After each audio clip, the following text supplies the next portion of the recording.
So we are at OR, Outdoor Retailer in Salt Lake City, which is great, completely overwhelming.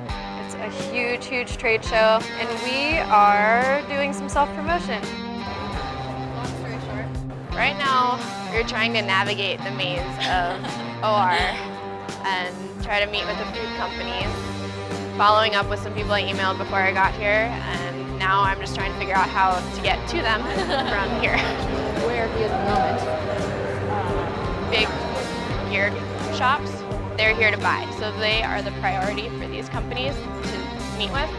So athletes are kind of a back burner sort of meeting, and so to get those meetings, you schedule it before, you might schedule it while you're there, or you might just have to chase the right people, even if you've made an appointment to go see someone. So I've been doing a little bit of chasing, and hopefully pans out this afternoon. I just meant to. I think that's been one of the biggest challenges is trying to make honest connections with people. It's just been kind of, I shouldn't say awkward, but talking about yourself and promoting yourself to people you don't know is sort of an interesting way of going about things. When you are adamant about going out and showing these companies what you can offer them, then it's a more legitimate relationship. It's a business relationship, and it's even more than, you're not about getting free gear. You want to be involved in a company. You want to be able to be a good representative, and if you're going to be a professional athlete, that's something you should be able to do.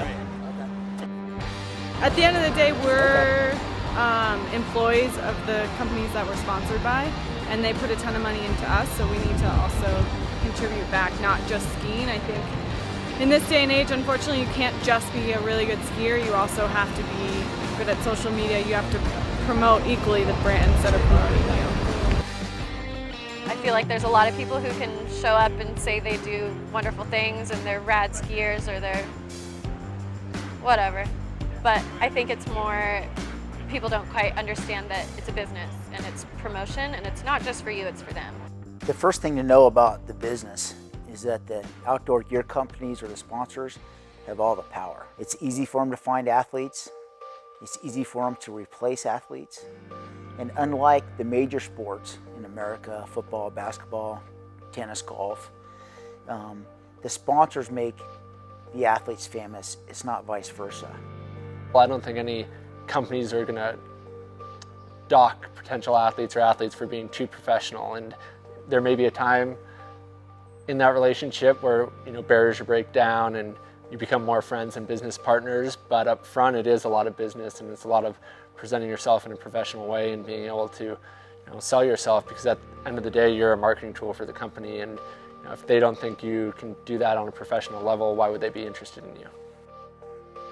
From that point, you go back to your network of who you know. That's what every industry is about, and you connect with different people, and those people that you connect with, that's who you want to be working with, because you already have that chemistry with them. So that's what I do, is I contact people that I know that are working for other companies that I could potentially be good exposure for or a good fit for. And so I just try to find that within a company and then figure out, okay, who do I know in that company, or who do I know that knows someone else? To January 1st, about 2005, and I was skiing at Jackson Hole Mountain Resort on a big powder day. And we were skiing with this great group, but the person who had paid for this group to go up and ski, I hadn't even met him yet. Somehow in our group of 6, I end up on this quad chairlift with just one other guy. And it's the guy I hadn't met yet. It was like our benefactor that day. But he knew about me, and he said, "Are you going to compete again this year?" And I said, "I don't know, why?" And he said, "Because I've never seen another woman ski like you. You have to compete." And I said, "Okay, well, I mean, what's it worth? Like, I'm not making any money at it. I already proved this to myself. I can do it at this level. Shouldn't I start a real career? I'm deferring entrance to my master's in landscape architecture again. I don't know." And he said, "I'd like to sponsor you." And I looked at him and I said, "Can we put the bar down? I think I'm going to pass out." And he came over that afternoon and wrote a big fat check and left it on our kitchen counter and said, "Spend it on skiing." So I did, and I totally crushed it. I mean, that year I was on top of the podiums as well as winning the overall title by a sweeping margin. And I came out of that year and I went back to him and I said, hey, I've got this dream and I'm wondering if you'll fund it. I'd like to ski the 7 summits. And he said, well, write me a business plan, we'll take it one at a time. And that's how it started. And all the while, I was still on the B team for North Face. I had a new jacket every year, and I had a new pair of skis every year from my companies, but I'd still say I was on the B team. Not a year went by when I didn't write a letter to the current athlete team manager at the North Face asking for a sponsorship. I said, this is what I want, I'm not gonna stop. This is what I want. These are my certifications. This is my resume. And every year I got turned down. My first sponsor was Burton Snowboards. It was just throwing me gear and whatnot. We were pretty young and I won a competition, my first competition I entered in. And while I was with Burton, I met this French company, the film company, and they started filming me. And then the clothing company came to be and they wanted me on those clothes, so Burton said it. They wanted me on everything Burton, so the film company started looking for other snowboard companies for me. It was January of 2005 that North Face signed me. And it was basically because I said, hey, I'm doing these 7 summits and, you know, I'm gonna go to another company at this point, but it's time that I take my career seriously because I feel like I have a talent and I'm going for it. And I really love you guys. I've had the most history with you. I love your product, I love your brand, and this is who I wanna work for. And I've been asking you every single year for 5 or 6 years now, and this is actually my last ask. This is my line in the sand. And they signed me. And they were incredibly supportive, and they were a big piece of funding my Everest expedition, because by that point I had spent a lot of this individual philanthropist / angel's money. I've just been very lucky with not having to push myself out there with who I've met, being in the right spots at the right time. Granted, I probably could get more if I pushed more, but maybe not. Maybe this is where I'm supposed to be. I think it's important that you don't change your personality during all of this, and you know, I'm a little bit quiet by nature, and I kind of want to maintain that. Like, I don't want to be anybody else but myself and show that people can be really strong on their skis and hit big crazy things and ski really powerfully, but they don't need to have that same character when you're just talking to them. With the magazines and sponsors, they'll hire a photographer, you'll go on a catalog shoot, and they'll use those shots. You are a bit vulnerable because you don't get to choose the final image, and you know, sometimes I'm very particular about my skiing technique, and it's never perfect, but there's certain things that I like hate to see, and other people necessarily can't catch that. But I think that's why it's really important to line up with sponsors that you know will have your best interest in mind, and have a really open communication with your sponsors about sort of what image you want to portray. But at the end of the day, like, you're definitely putting it in someone else's hands. If you don't have a image or profession, career built up already, that there is a need for your shot in magazines or from your sponsors, then it's hard to get photographers to shoot for you. And usually it's just a friend asking a friend for a favor. Hey, will you shoot for me so I can start to build that? Because you have to start somewhere. I've seen some people that are sponsored and not a very good rider or skier or rider.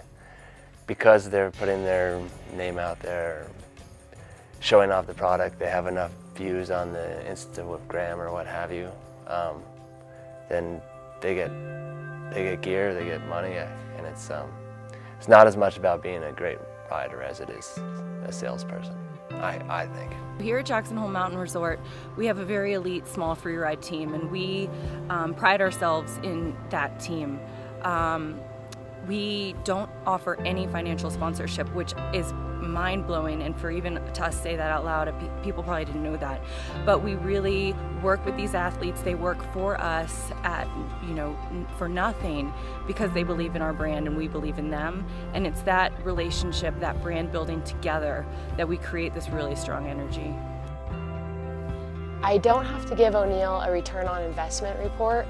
I think that, I guess I would have to say that it's a lot more casual than that. What we look at is how many Instagram followers I've gained, how many Facebook followers I've gained, what pictures have I gotten in magazines, what mentions have I gotten on websites, all these smaller things that are not showing a dollar amount right away, but just showing that customers might be seeing their logo. I was really trying to give my sponsors results more than anything, and publicity, and trying to get my name out there a little bit more. This year there's a noticeable shift, especially in all my contracts have social media guidelines written in, and I think becoming more of an asset for companies is companies are realizing that they need athletes more than just competition results or photo shoots. They need them to be actively promoting the brand all the time. One of the main things that I always look at, it's not what you're going to do, but what you have done in the past. And with a lot of the athletes that we have sponsored, the new ones in the last several years, we won't sponsor them the very first year that they come in and they're going to say we're going to do all these things. But we will watch that person, and you can watch them on social media, see if they're using our hashtags. And if they do everything that they said, then we know that person can deliver for Jackson Hole Mountain Resort, and we will put them on the team. It's really dangerous as an athlete to get into a sponsorship and then kind of get comfortable and sit back and say, okay, I'm in, I'm good, I don't have to worry about it now, I'm sponsored.